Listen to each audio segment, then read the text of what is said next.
Program TMMD ke-128, Kodim 0405 Lahat, terus berlanjut dengan perbaikan rumah warga di Desa Lubuk Tampang, Kecamatan Kikin Timur, Kabupaten Lahat.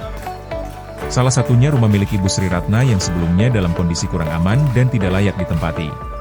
Bagian bawah, karena kalau binatang mau masuk, ya masuk aja karena bolong sepanjangan. Papannya itu, kayunya itu buruk kalau kami ngomongnya. Kalau ini bisa lepas gitu. Kalau kena hujan, jadinya basah, terus mudah rapuh, airnya bolong.